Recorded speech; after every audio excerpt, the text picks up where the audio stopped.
Она что, лидерская школа 3. Не просто лидерская школа очередная. Это то, что сделает нас великими в этой стране. Я говорю о том, что через несколько лет, что самые сильные люди будут ходить в церковь. Это начало этого процесса. Я буду давать вам руки, ключи тому, чтобы не только состояться, но отличаться во имя Иисуса Христа.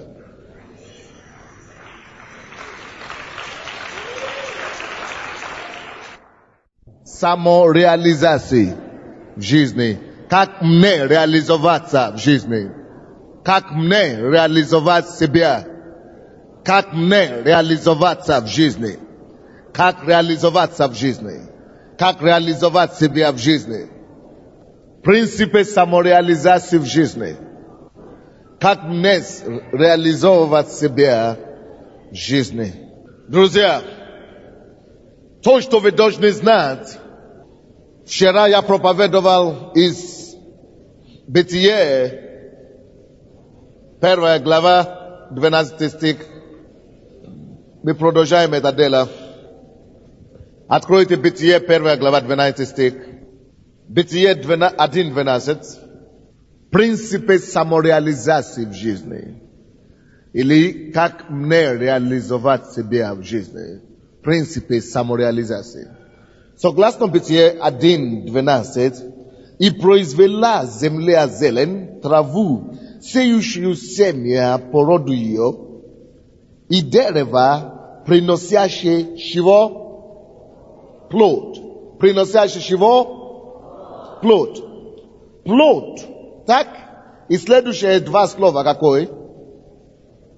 В котором семя его, по роду его. То есть, то есть плод, в котором семя его, по роду его. Кто-нибудь подбежите сюда, а? Плод. Человек это плод. Когда ребенок в утробе матери, мы говорим плод внутри. Ты слишком поздно реагировал, давай, обратно. Да, он достоин. Плод, я плод, он плод. И написано плод, в котором каждое семя внутри себя, или как там написано? Семя внутри себя, да? По роду своему себе. Каждый плод в себе, внутри себя имеет семя. Плод, в котором семя его, по роду его, внутри его. То есть семя, каждый плод имеет внутри себя что-то. Если вы есть плод, это принцип Бога. Допустим, он положил плод яблока. В этом яблоке есть что? Семя. Мы сеем семя. Мы высвобождаем из плода яблоки, семени яблоки, зерно, семени. И сеем это семя. И потом, когда мы сеем это семя, вырастает яблони, дерево. А потом оттуда много уже плода, а потом внутри них еще много семени. А потом еще много, вот это принцип, как Бог творил все. И все творит по этому принципу. Он создал два человека. Один человек. В одном Адаме был семя. Это семя было выпущено. А потом с этого одного Адама наполнило весь мир. 5 миллиардов сейчас. Алло, о чем это говорит нам сегодня? Каждый человек, как плод, представляется в себе семя, содерживает в себе семя, величия, семя, которое должно возрастаться в жизни. Есть в нем семя, таланты, призвание, предназначение, способности. Есть в каждом плоде, в каждом человеке все необходимое, чтобы вы состоялись как человек. Не просто для себя самого, но чтобы плодиться и не просто принести плод. Но потому что каждая семья имеет способность не просто воспроизвестись, но еще возрастать, размножаться и наполнить землю. Поэтому мы все можем быть лидерами. Мы все можем состояться как лидеры. В нас вложено. Мы есть семья Авраама. Мы есть семья, мы есть плод. В нас есть семья. В каждом человеке есть свое семья. В каждом человеке есть свои способности. В каждом человеке есть свое призвание. В каждом человеке есть свои таланты. Есть определенные разные семена, которые в каждом плоде. Для того, чтобы вы могли стать кем-то в жизни. Вчера мы говорили, что точно таким же образом, когда мы смотрим на мальчика, скажем, маленький мальчик. Кто-то смотрит и говорит, что ну, неудачник, какой ты, какой. Но в этом мальчике есть мужчина. С этого мужчина есть народ. Когда мы смотрим на маленькую девушку, в этой девушке есть женщина. Есть народ. Есть род целый. Когда мы смотрим на птицу, мы думаем, это одна птица, но в каждой птице есть целая, как? Стадо. Стая. Сталия, да? Сталия. И то же самое с рыбой. В одной рыбе, с каждой рыбой может произойти целое чего? Косяк рыбы. То же самое с нами. Не думайте, что это работает только с рыбами. Или с рыбой, или чем-то. Нет. Написано 28 стих Библии. И благословил их Бог. Плодитесь. Бог благословил человека как таково. Плодитесь. Умножайтесь и наполните. Кто из вас есть человек тут? Поднимите ваши руки. Кто из вас есть человек? Значит, кого Бог благословил на умножение и на наполнение земли? Меня. Кого? Теперь вы верите, что состояться в жизни не только Кушме и его семья может. Не только Клинтон и его семья может. Не только Черновецкий и его семья может. Не только Клинтон и его семья может. Если ты созданный от Бога по образу Божьему, ты имеешь семья величия в тебе. Особенно если Бог, после того, как вы были созданы Богом, Бог призвал вас, нашел вас в земле, чтобы вы больше не блуждались как прочие. Если Бог нашел вас и привел вас в покаяние, это значит, что есть двойное призвание на вас. Есть двойное смысле, двойное почерки Бога на то, чтобы вы состоялись и успешнее, и были успешными. Это предусловие, то, что я сейчас рассказал вам. То, что я хочу сейчас рассказать сегодня, о чем я проповедовал сегодня, это принципы, если я имею в себе семя величия, то как мне реализоваться? Как мне состояться? Я знаю, что я согласен с вами. Но, пастор, я с вами согласен. Я имею в себе семя. Каждый плод имеет в себе семя величия. В принципе, да. В принципе, Бог благословит всех людей. Я могу. Но я не знаю вообще, с чего начать. Или что делать. Такие вопросы возможны? Теперь я проповедую на какую тему? В принципе, как реализовать самореализации. Принципы самореализации. Принципы самореализации. Как реализовать себя. Если во мне есть это величие, ну как мне его реализовать? Ну, спасибо. Во-первых, очень важно, чтобы вы знали, что быть великими в этой жизни, быть состоятельными в этой жизни, быть успешным в этой жизни не участь избранных. Второзаконие, 28 глава, с 1 стиха по 13 стихи, там написано, если вы будете следовать и тщательно исполнять слово закону этого, Исполняя все, что в ней написано. Я благословляю вас. При входе, выходе, на поле, доме. Я благословлю скота ваше, поле ваше, дети шрева, плод шрева своего. То есть любой человек, то будет жить и тщательно исполнять слово этого. Бог говорит, не будет предела его благословения вам. Не обязательно, там не написано африканцы только. Там не написано американцы только. Там не написано европейцы только. Там написано любой человек, кто может. Все жизни наши пасторы, которые здесь сидят, доказывают это. Мы все были никто раньше. Все, которые пришли в эту церковь, почти мы все, когда мы пришли, мы были никто. Просто работали где-то, не имели перспективы, не имели будущего какого-то определенного. Мы просто жили как все. Но сейчас, видите, сколько за ними стояли людей? Они теперь ведут народ целый. Из никого, может быть, раньше у них не было ни влияния ни на кого, даже свою семью не могли вести, тем более еще 1000 людей. Но это состоялось сейчас благодаря того, что они слышали здесь. Благодаря того, что они принимали здесь. Почему вы можете вообще сомневаться, что это не будет с вами? У вас просто нету выхода. У вас просто нету другого.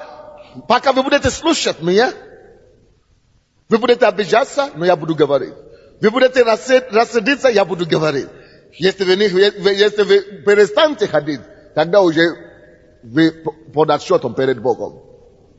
Но я буду давить и бомбить, пока не дойдет до вас. И пока вы не состоитесь. Я буду толкать вас. Итак, как тогда реализовываться? Если это возможно, в принципе, то как это делать? Первое, то, что вы должны знать, вы должны стать недовольным вашим теперешним состоянием. Вы должны сами признаться себе, что я еще не такой, который я должен быть. Вы пишите, нет? Кто сейчас знает, что он не такой, который он может быть? Хорошо, по-другому задам этот вопрос. Кто из вас знает, что он еще не такой, который он мог бы быть? Хорошо, теперь по-другому вопрос. Кто знает из нас, что он еще не такой, который он хотел сам бы быть? Хотелось бы самому быть. Хорошо. То вы поняли. Это первое, то, что вы должны понять. Я еще не такой, который я мог бы быть и который мне хотелось бы быть. Мне хотелось бы быть лучшим. Но я еще не достиг. Я еще не пришел туда. Это очень важно. Вот почему никто из нас не имеет права быть довольным его сегодняшним или теперешним состоянием или уровнем. Как только что вы довольствуетесь тем, то, что вы имеете, допустим, пастор Наташа, у него было 144 все пришли сегодня. Если она скажет, слава Богу, я довольна. Завтра, на апрель, она расслабится, так что не будет уже то, что нужно будет. Другие догонят ее.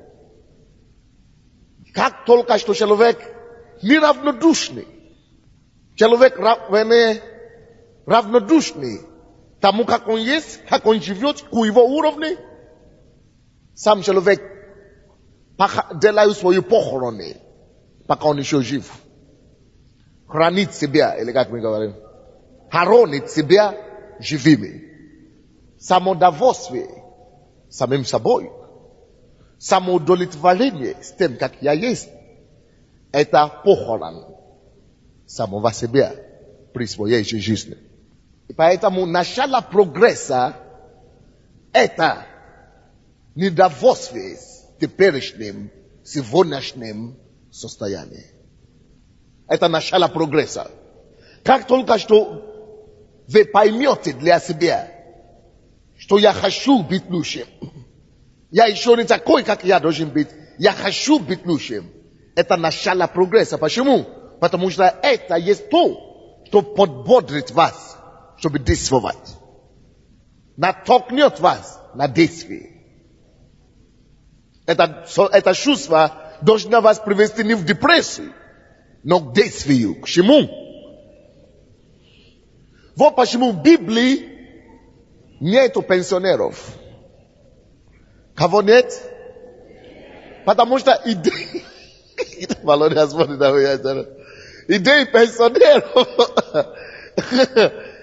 пенсионеров это то, что я уже все сделал. Я уже закончил работу. Заслуженный. Как? Отдых, да, я уже заслуженный отдых. В Библии нету пенсионеров. 2 Тимофею, 4 глава. 7-8 стихи. Как раз наоборот там говорит. Наша пенсия только на небе, друзья.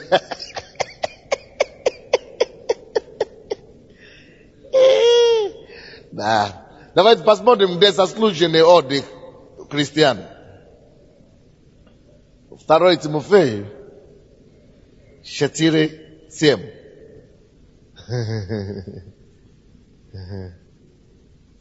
Семь, 8. Подвигом добрым я подвязался, несмотря на то, что Павел уже подвигался добрым подвигом, он уже течение совершил к этому времени, но все равно он продолжал работать. После этого он еще писал несколько книг. Подвигом подвязался, я добрым подвигом подвязался, течение совершил, веру сохранил, а теперь готовится мне венец правды, который даст мне Господь, праведный судья, в день тот. И не только мне, но всем возлюбившим явление Его. Напишите, явление Господа. До явления Господа у нас с вами есть потенциалы для умножения, увеличения, роста и распространения. Допустим, если мы возьмем с вами семя яблока, и с этой семени выросло яблоко большое, а потом мы посадили, а потом выросло, да? Дальше. Когда прекратится, на какой стадии, кто знает? Прекратится, не прекратится никогда, прекратится только тогда, когда мы перестанем сеять. Точно так же, как рыбы. Если один рыба производит другое и так далее, множество, какой стадии она должна прекратиться? Никогда. Вот то, как наша способность, наш успех должен быть. Нет ограничения нашему успеху, пока мы сами не прекратимся. Вы не поняли? Нет? Говорят, повторите, кто меня понял? Подойдите кто-нибудь, кто понял, Давайте, пастор Ольга. Делайте пример с рыбой, совсем. Если пастор говорит, что в каждом заложено семя, допустим, в яблоке есть семечко, и из этого семя получается яблоня, оттуда получаются яблоки, в которых опять семена, то по идее не прекратится это размножение до тех пор, пока мы сеем, так? Пока эти семена будут падать в землю и вырастать опять. То же самое рыба. Если она размножается, то она не прекратит размножаться до тех пор, пока она размножается. Правильно? И точно так же в нас заложено семя. Но семя не имеется в виду только производить род человеческий. Но наши способности, наши возможности, они не ограничены. Точно так же, как из рыбы из одной происходит неограниченное количество рыб, из яблока происходит неограниченное количество яблок, также из нас неограниченное количество наших способностей может производиться. И нет конца этому успеху, пока мы продолжаем верить в себя и думать, что я еще не достиг.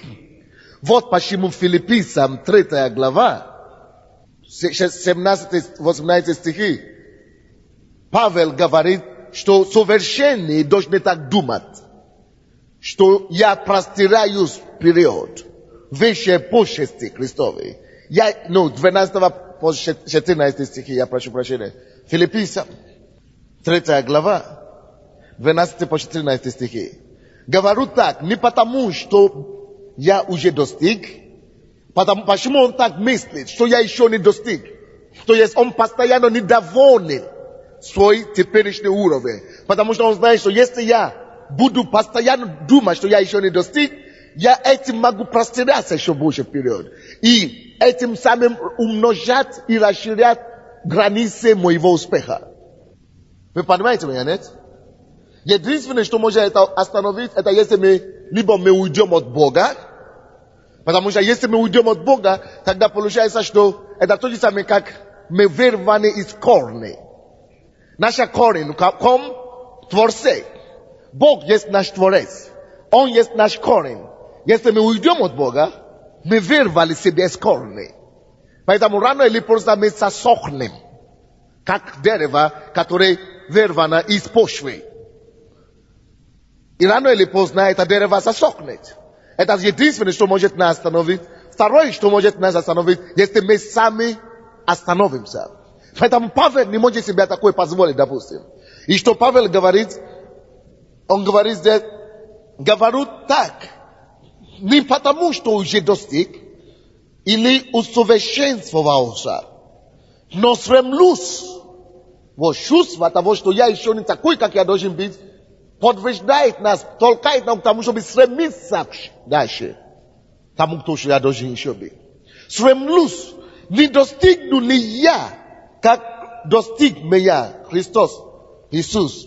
Братья, я не посчитаю себя достигшим, а только, видите, никто из нас не должен посчитать себя достигшим. Если как только что человек начинает быть довольным своим уровнем, он начинает умереть и двигаться назад. Вы понимаете меня, да? Это первое, что вам надо знать, если вы хотите реализовать себя. Дальше. Он говорит, стремлюсь, простираясь вперед, стремлюсь к силе, почести высшего звания Божьего во Христе Иисусе. Наше звание, оно высокое, высшее звание, почести. Почести максимально, пока я не достигну Христа. Вот о чем речь. Наши почести впереди максимум достигаем. То есть никогда нам нельзя быть довольным сегодняшним успехом. Вот почему, друзья, когда-то я читал такую проповедь. Твой враг – это быть средним. Вот почему самый большой враг человека вообще-то, а среднего человека, это то, что мы хотим говорить, я нормальный. Это твой враг. Вот чувствуешь, я же нормальный. Наташа Потапаева, она такая, но я же не последняя. У меня же не 40. Как раз 100. Не 144, конечно, но ничего. И когда вам делают замечание, у вас 143, только одного нет, и я ругаю. Почему у вас нету 144? Говорю, видите, он еще меня ругает. Аж как человек, который у него 30. Потому что мы имеем менталитет быть средним.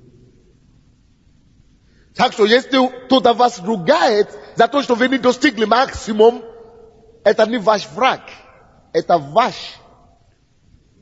ментор. Это как Луша говорит. Это ваш двигатель. Человек, который вас ругает за то, что вы не достигли максимум еще, он не ваш враг. Он ваш успех. Он ваш, как сказать, по-русски, Да, стимулятор и... Короче, вы должны ценить. Это то, что вы должны ценить больше всего в вашей жизни, Это то, кого вы должны ценить больше всего в своей жизни. Но наш мирский менталитет, не всегда понимаем это.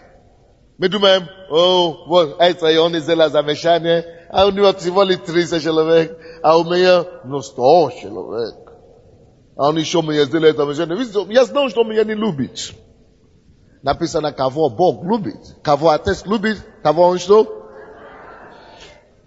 Это принцип Бога. Вы должны ценить больше таких людей. Это ваши менторы. Это ваши, те, которые желают вам лучшего. Это ваш стимулятор. Поэтому быть средним или быть как все, это ваш первый враг. Я не хочу быть как все, потому что я призван Богом, согласно Второзаконие 28:13, я призван Богом быть главою. Это моя судьба. Я призван быть главою. Я призван быть главою. Я призван быть главою. Я призван быть главою. И я ожидаю, вы знаете, что я ожидаю? Я ожидаю, что к апреле месяце даже, что некоторые из вас ветви, самого не ветви, уже пойдете до 3-го, 4-го, самостоятельные, 5-го уровня. Что с одного человека уже будет 20 тысяч человек. Не то, что вся церковь. Потому что мы призваны быть главою. Если я в бизнесе, я буду там лучшим и все. Если я в каком-то предприятии, я буду иметь лучшие фирмы. Если я в какой-то церкви, я буду лучшим. Я призван быть главою. Не все равно, что вы думаете. Не все равно, что люди говорят. Не все равно, как вы мыслите. Но я мыслю, как Бог мыслит. Бог говорит, что Он призван меня быть головою, а не хвостом. Я буду таковыми, как Бог говорит, что меня видит. Вот почему мы собрались сегодня здесь. Пускай это мышление не покидает вас. Вот почему успешные люди, напишите, успешные люди по-настоящему никогда не сравнивают себя с другими людьми. Вы согласны со мной? Успешные люди, допустим, я вам говорил однажды, что когда некоторые харизматические лидеры бывшего Советского Союза были уже впереди, они приезжали сюда даже в Киев, мы уже начали нашу церковь, уже конференции проводили и так далее. Я был один из тех, который в задний ряд кричал оттуда, я радовался за них, потому что я знал, что я еще не достиг их уровня, но мы идем. Я не завидовал их, но я не осуждал себя, но я знал, что я еще не достиг, которого мы идем. Потому что если мы будем сравнивать себя с другими людьми, мы никогда не дойдем, куда мы должны дойти. Вот почему 2 Коринфянам, давайте быстренько откроем. Но теперь, допустим, если меня раньше не приглашали на первый ряд, то теперь это мы должны приглашать их в первый ряд. Но если мы тоже начнем сравнивать себя, что значит на Украине или в Киеве у нас самая большая церковь, что ты скажешь, тогда другие быстренько догонят и перегонят нас. Кто из вас согласен? Где написано, что мы сравниваем себя с друг другом? Коринфянам 12 глава, да? Не может быть 4. Либо 10, либо 12 глава. Да, 2 Коринфянам 10 глава 12 стих. 10 глава 12 стих. 2 Коринфянам 10 глава 12 стих. Есть такой там? 10-12. Ибо мы не смеем. Поэтому если ты скажешь, но я уже на 3 уровне, а другие еще только на 2, я уже на 4, ну, догоните меня, друзья. Допустим, я, как в воскресенье, я радовался за церковь в Венгрии. И я не думаю, мы тоже не плохие, у нас тоже много людей. Видите, как я вас гону? Видите, как я требую? Я не требую, как будто у нас уже самая большая церковь. Потому что это не Божье предназначение, это не то, что Бог видит. Бог не видит, сколько у нас, Бог видит то, сколько нас должно быть. Поэтому напишите себе, Бог не видит, какой я уже есть. Бог видит и сравнивает меня с тем, каким я должен быть. То, допустим, если я пока уже зарабатываю $1000 в месяц, а Бог ожидает и уже вложил во мне, чтобы я зарабатывал 10 миллионов, а я радуюсь, я маленький Карол, почему? $1000 доход в месяц. А у вас сколько? 100 гривен. 1000 гривен, а я 5 раз больше. А Бог говорит, пигмей. Пигмей. А он не знает, что в нем я заложил способности зарабатывать 10 миллионов в месяц. А он хвастается. Ну, посмотри. Это как мы бываем часто. Вот какая у нас церковь. 8 тысяч. А Бог говорит, а я хотел, чтобы им было 8 тысяч только первый год церкви. Твое хвастовство превращается в то, как ты не оправдался. Поэтому мы должны всегда смотреть не на то, как другие выглядят, а на то, что Бог ожидает от меня. Какую цель и задачу Он ставит передо мною. Мы должны всегда сравнивать себя не с друг другом, но с нашим предназначением.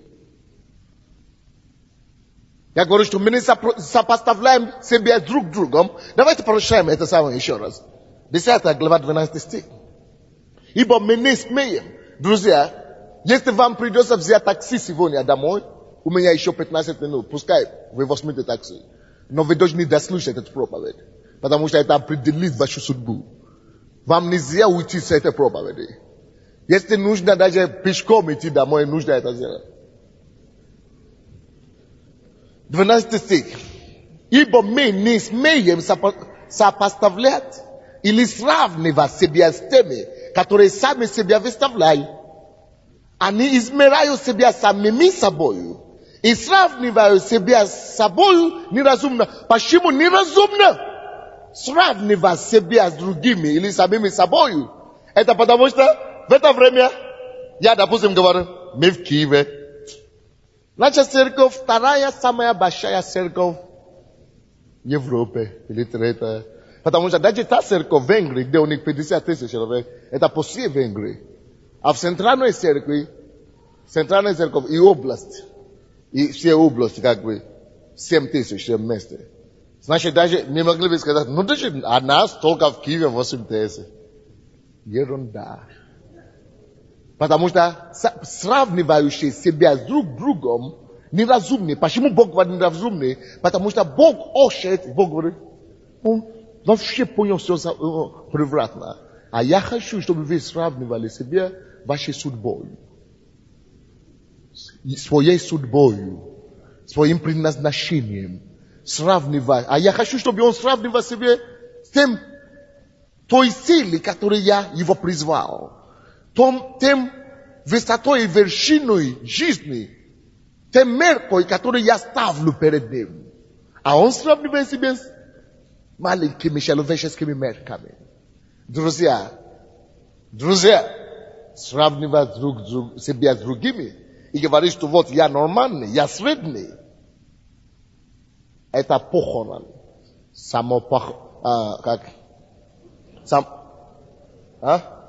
Похорон самого себя, пока ты еще жив. При жизни. Потому что это значит, что ты вычеркиваешь Божьи силы в твоей жизни. А человек, который живет без Божьей силы, тот уже не живет. Он начинает всего лишь существовать. Вот здесь есть человек, который рассказывал мне его историю. Я не скажу, он только что пришел, я не хочу его смущать. Но такие истории масса, которые я уже слышал. Когда зарабатывали деньги, ты уже зарабатываешь несколько сотен тысяч или несколько миллионов. И думаешь, я уже богатый человек. Зачем мне? Давай будет гулять душа моя. И теперь уже пьют и гуляют. Веселятся и танцуют на столе, пьют с утра до вечера, а в бане, бане или русская баня, раздеваются голыми чужими женщинами до утра до вечера и усмеют. Заработала деньги, я круто. Человек, думаешь, я неплохой. Я лучше среднего. Сравнивая себя с другими. Это начало его похороны. Эти водки, эти гулянки, это не веселье. Это он празднует похороны свои. Потому что такие люди рано или поздно, напишите мои слова, рано или поздно он упадет. И будет потом проситься у тех, кого он угощал. За этими столями. Это по всему миру так. И это Божий закон. Никуда не денешься. Поэтому те, которые хотят быть успешными в жизни, сравнивают себя только с своей судьбой. И тогда вы знаете, что ваш успех в жизни, оно неограниченное. Ваш успех что? Неограниченное. То, что я рассказывал сейчас, допустим, да? У кого примерно так была жизнь. Есть такие люди в зале. Поднимите ваши руки. Видите, сколько рук. Видите, сколько рук. Я знаю. Сколько людей уже мне это рассказывали. Видите, сколько рук. Есть люди, которые ходят сюда в церковь, которые раньше имели по 2-600 Мерседеса. А теперь ходят пешком. Вот на тебе. Из-за этого не понимали духовные истины. Да? Один наркоман, он ходит к тебе в центр. Я говорю, где эти 2 Мерседеса сейчас? Он говорит, что они бегают в венах. Наркотики съела все это. Он говорит, они гуляют в венах, бегают в венах его. Кровь, ну там. Потому что он как мы говорим, наколол все, да? А? Проколол все, да. И поэтому, друзья, послушайте внимательно, что я сейчас скажу. Поэтому нам должно иметь постоянное чувство недовольства своим нынешним состоянием. Почему это нужно? Потому что то, против чего ты не выступишь, того ты и принимаешь за норму в своей жизни. Все, против чего ты не выступаешь, это значит, ты принимаешь их. Если ты не принимаешь, если ты не выступаешь против порнографии в твоем доме, ты не заметишь, когда порнография войдет в твою жизнь. То, против чего, то, что ты к чему ты терпимо относишься, то, что ты не желаешь менять, чего ты не сопротивляешься, не только сопротивляешься, менять. Я имею в виду, что не будь доволен твоим состоянием. Если ты доволен твоим состоянием, значит, ты не меняешь это, ты не желаешь это менять. Это получается то, что тебя погасит потом. То, что тебя надавит потом. То, что тебя потом пожрет. Так что если мы находимся в состоянии какой-то, даже успеха, мы должны всегда желать менять это к лучшему. Любое состояние своей жизни, в каждой области своей жизни, мы всегда должны двигаться к лучшему. Мы не должны говорить, что я уже пришел, я уже совершился. Это проблема. Вы не сможете никогда победить то, что вы не желаете менять. Вы не сможете перейти эту стадию. То есть вы сможете меняться в вашей жизни, вы сможете улучшить свою жизнь, вы сможете улучшить свои показатели только когда вы становитесь недовольны тем, как вы есть. Недовольны с той стадии, в которой вы находитесь.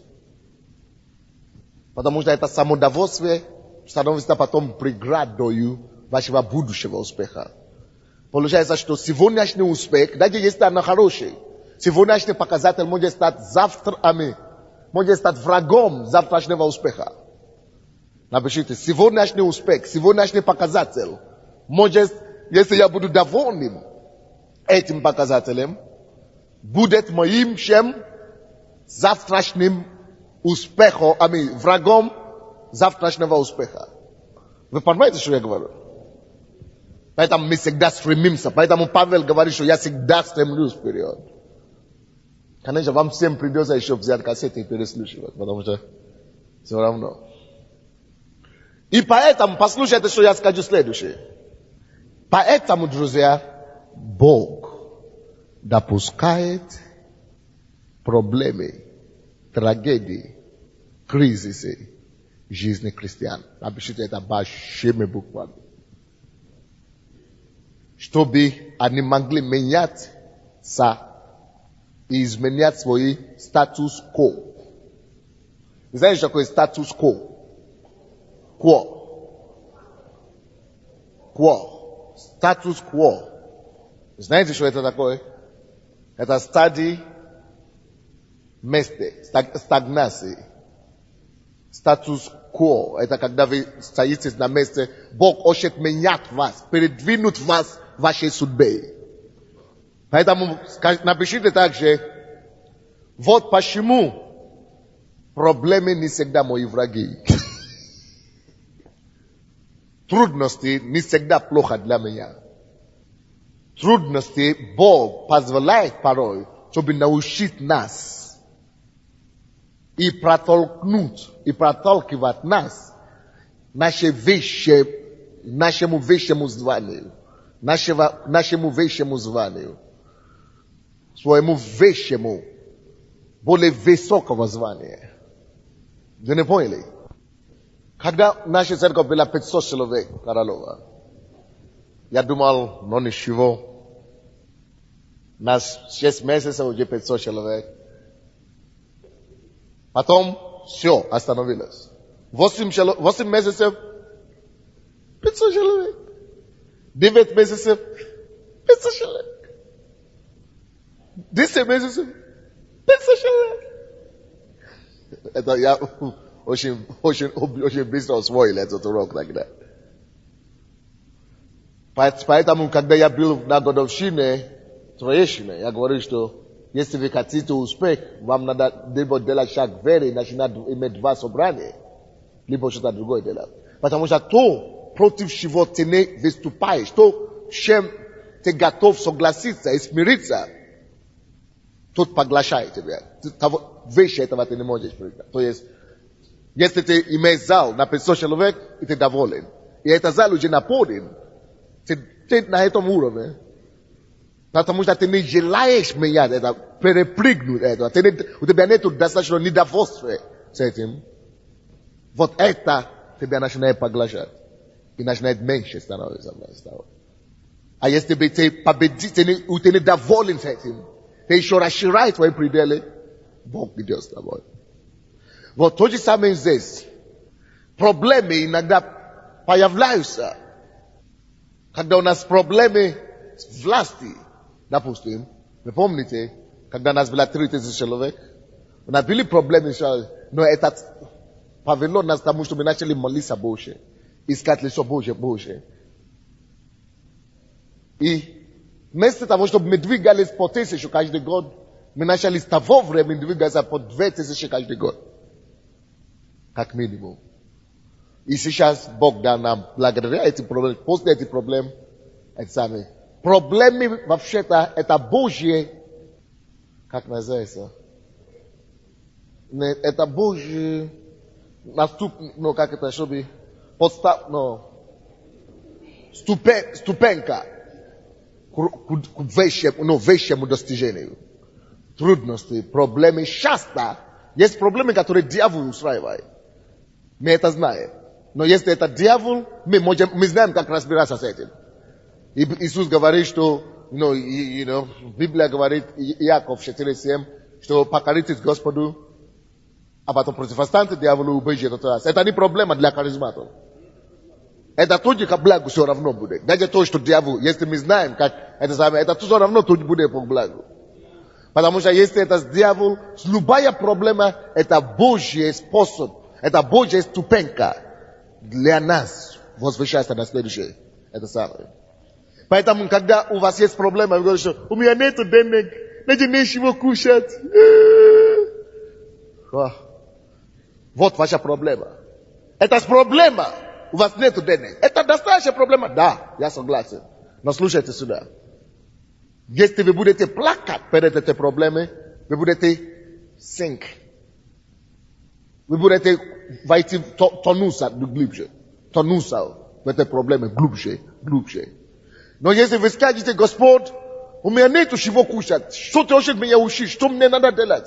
Бог говорит, что выбрасывайте мусоры, начни собирать мусоры для твоих соседей.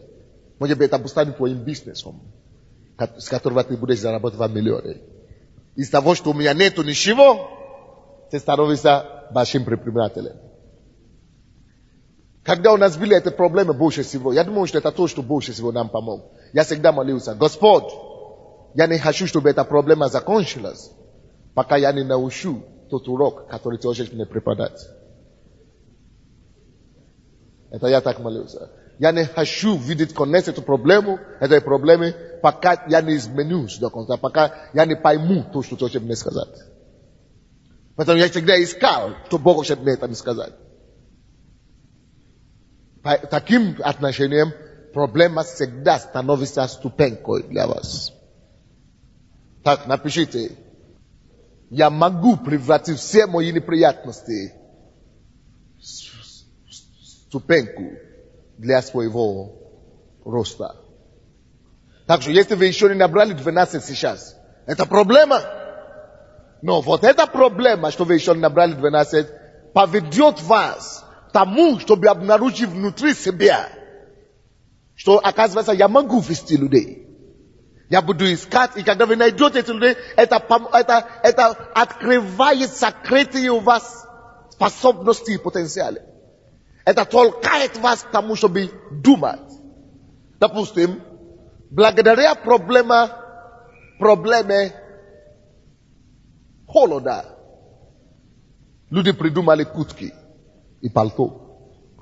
В Африке люди не знают, что такое пальто, потому что у них не было холода. Благодаря проблеме с передвижением, люди придумали транспорт. Сначала автомобиль, а потом самолет. Благодаря проблеме расстояния. Благодаря проблеме энергии, мы имеем электростанции сейчас.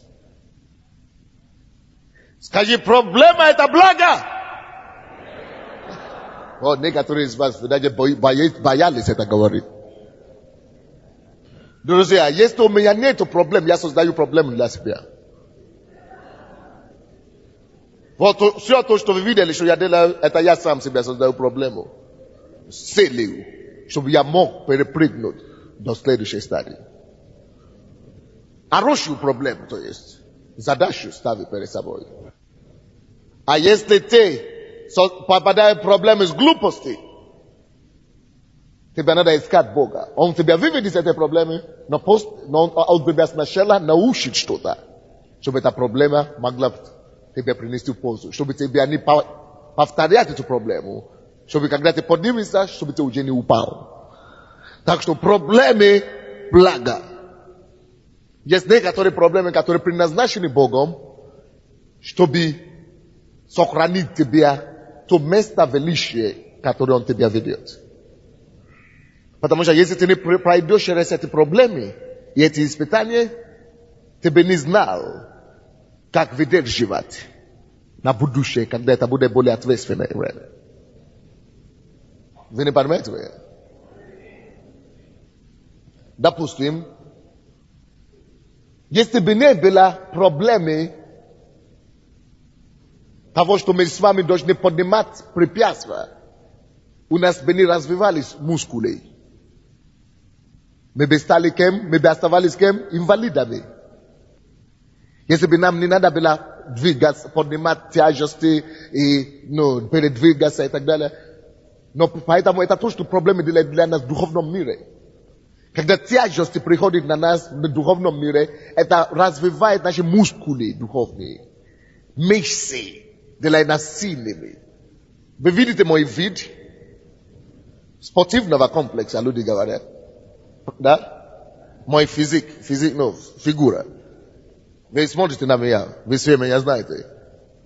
Вы думаете, что у всех мужчин такой фигура? Нет, потому что когда-то, когда я был моложе чуть-чуть, я ходил в штанги это вытягивал. Тренажерный зал, спортивный зал и тренировался. Когда мои друзья танцевали в дискотеке и веселились и пили, они все сейчас имеют рак желудка какой-то там, или боли там.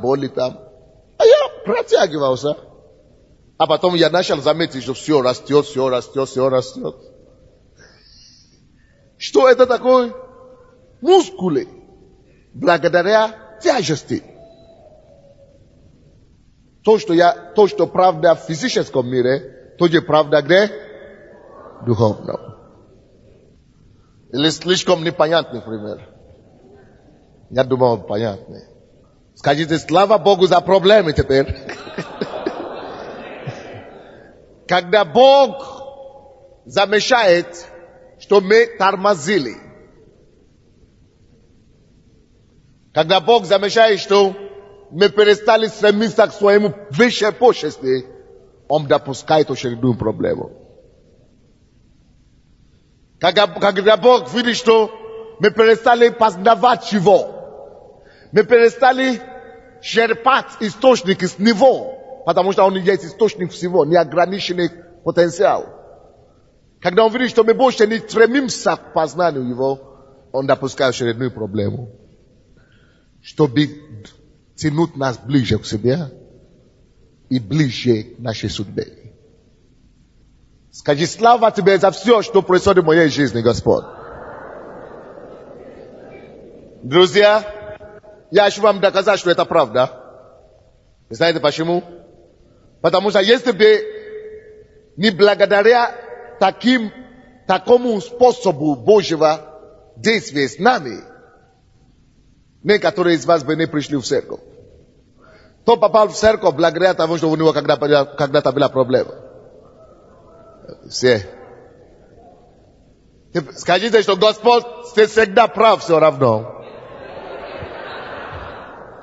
Почему вы думаете, что Бог это вот так делает, только чтобы привести вас, а потом перестал так делать? Нет.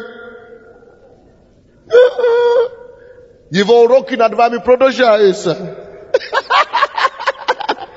Так что самый лучший способ избежать проблем, самый лучший способ избежать проблемы, это два способа. Познавать Бога поближе и поглубже.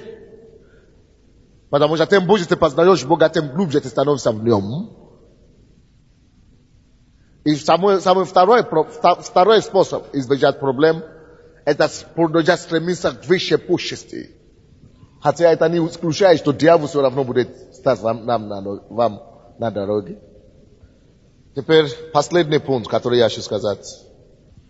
Из всего того, что я говорил сегодня, насчет того, что вам надо быть недовольны в ситуации, где вы находитесь и так далее, стремиться к высшей почести, но не сравнивать себя с другим и так далее. Это говорится о том, если мы должны стремиться вперед и не быть довольны того, что мы есть и как мы находимся, это значит, тут приходит в действие принцип веры. Потому что если я сейчас думаю, что я уже нормальный, я должен стремиться к чему-то выше, и наперед я же не вижу это. Прогресс – это всегда движение к невидимому. Напишите. Прогресс и рост – это всегда движение к невидимому. А что такое вера? Уверенность? Уверенность в невидимом. Так что напишите, прогресс и вера неотделимо. Поэтому люди, которые думают, что они могут достичь успеха в жизни без веры в Бога,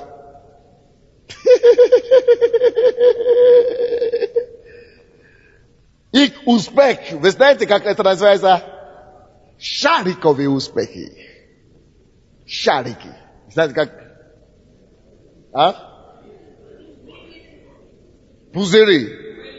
Менные пузыри. Во. Надутый. Без содержания.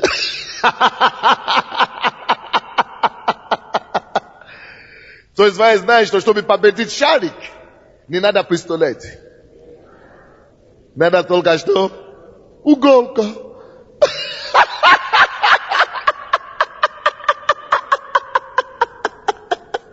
Не поняли, да? А? Вот что значит успех и прогресс без веры. Советский Союз.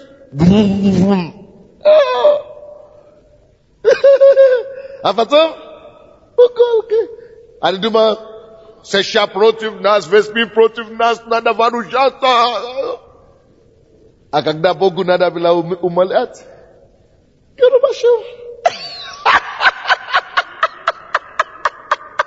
Оказывается, не надо ядерное оружие, не надо Америка, не надо какие-то ученые, не надо какие-то война, Третья мировая.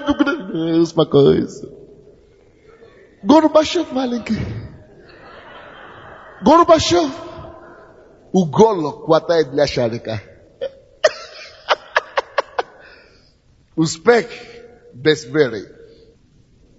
Успех без программ, прогресс без веры. Вот к чему приводит. Падение очень быстрое получается. Очень мгновенное. Очень стремительное поражение бывает. Когда есть успех без веры, это стремительное поражение. Так что, когда мы говорим об успехе, и когда мы говорим о прогрессе, мы говорим о том, что мы двигаемся к чему-то хорошему, но который мы еще не видим, но который мы знаем, что где-то там есть. Невидимое. Это есть вера. Уверенность невидимым. Поэтому никто не может осуществлять и реализовать себя в жизни. Принцип реализации самого себя мы проводим без веры. Вы должны верить, что я знаю, что я состоюсь. Евреям 11:1. Вера есть уверенность невидимым. Я не вижу этого, я не вижу вообще доказательства, я не вижу вообще показателей, я не вижу вообще предпосылки к тому, что я могу вообще состояться или иметь что-то. У меня вообще денег нет, у меня вообще копейки нет, у меня вообще ничего нет.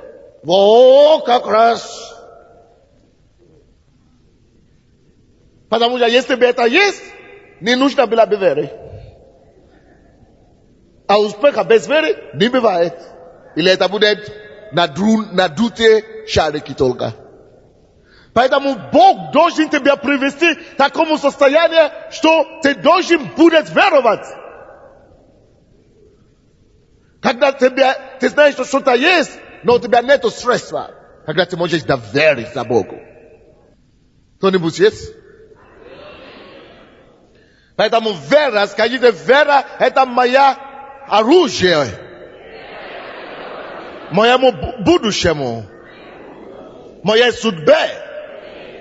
Слава тебе, Господь. За всего того, чего у меня нету пока.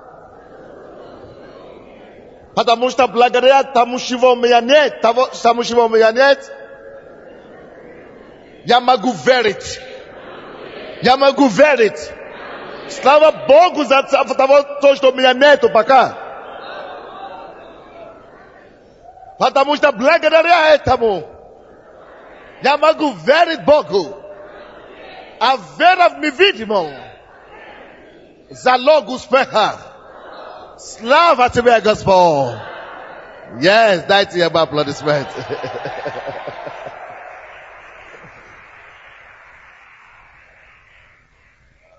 Но Иаков 2, что Иаков 2 говорит? Вера без дел. Это значит, если я верую, что я состаюсь, что во мне есть семя величия, я должен начинать что-то делать, действовать в это направление. Моя вера требует от меня чего? Мое действие. Значит, если, допустим, я знаю, что я должен быть миллионером однажды, а сегодня я зарабатываю $10 в месяц. Но самое главное, не сколько я зарабатываю, а то, что я достигаю успех каждый день. Потому что если сегодня, вчера я зарабатывал $1, теперь я зарабатывал 5, завтра 10, это не масштаб, но это прогресс. Самое главное, что я двигаюсь в нужное направление. Я иду к моей цели. У меня вера есть, и у меня есть осуществление моей веры. Потому что вера не только есть уверенность в невидимом, она еще и есть осуществление ожидаемого. То есть то, что я ожидаю, я осуществляю, я что делаю, двигаю, действую в это направление. Осуществляю, действую направление моей веры. Даже если это немножкие и незаметные движения, самое главное, что я осуществляю это направление. Вот то, что мы делали сегодня, построили людей, это осуществление ожидаемого. Теперь наше ожидание какое? 1728 групп, и людей, у каждого человека, поэтому мы ставили цель. Вера, уверенность и осуществление. Мы говорим вам, мы учим вам, мы кормим вас, мы проповедуем сегодня. Для чего? Потому что мы имеем вера. Вера залог успеха. Станьте на ноги. Дайте аплодисменты Иисусу, друзья.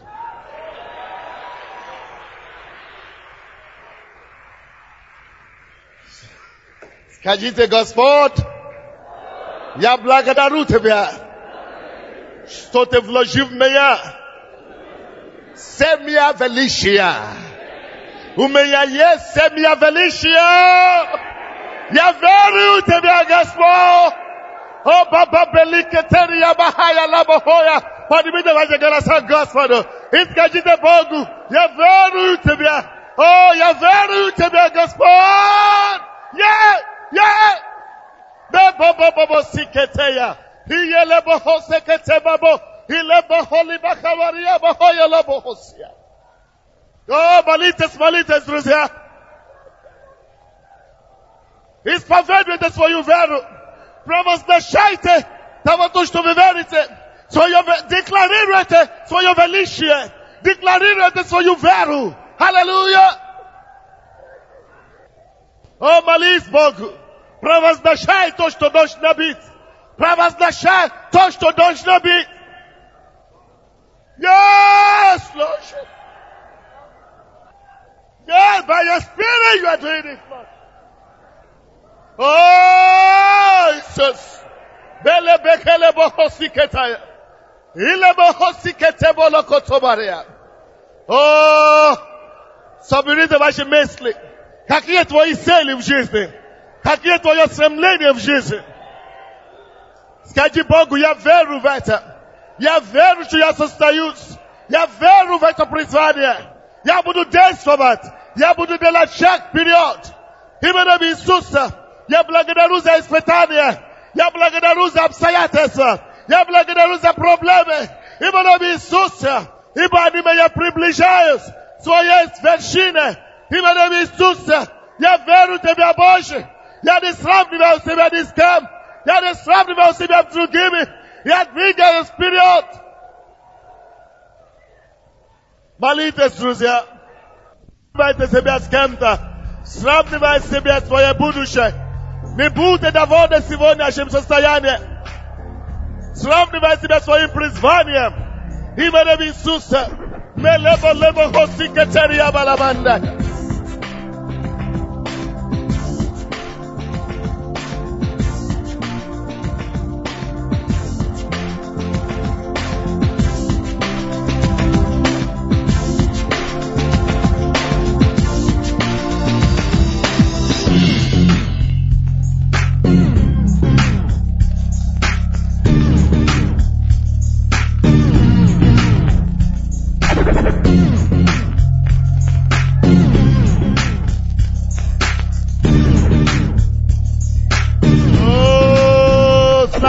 like a spoon.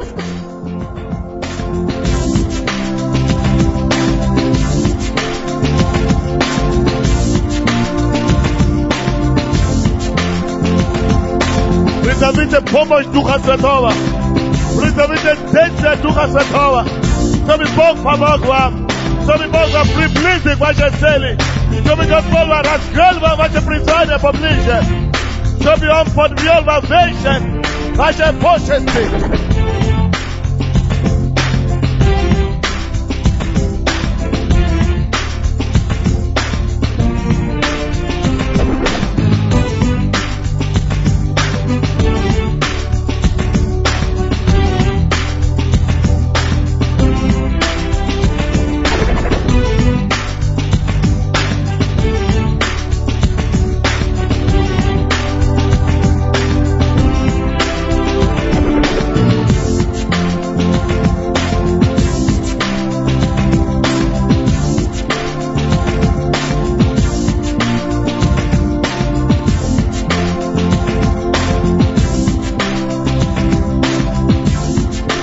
Hallelujah! Давайте поднимем наши руки к Господу. Благой Отец, мы так благодарны Тебе за глубины Твоего познания, за откровение Твоего Духа, за истины, закрытие Твои, за премудрости таинственной. Ты говоришь, что мудростью начальники начальствуют. Мудростью цари царствуют. Господь, семья премудрости была посеяна сегодня. Я молюсь, именем Иисуса Христа с Назарета, чтобы эта семья премудрости сделали эти царями на земле.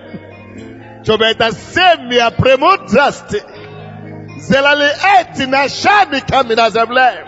Во имя Иисуса я прошу Тебя, мой Бог, помоги нам быть не только слушателями, но самое главное делателями слова.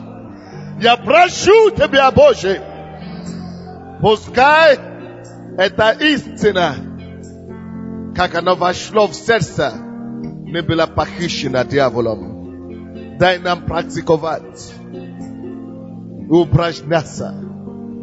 Ими. Тебе слава и хвала. Во имя Иисуса Христа. И весь народ Божий сказал. Дайте Богу аплодисменты. Дайте ему аплодисменты.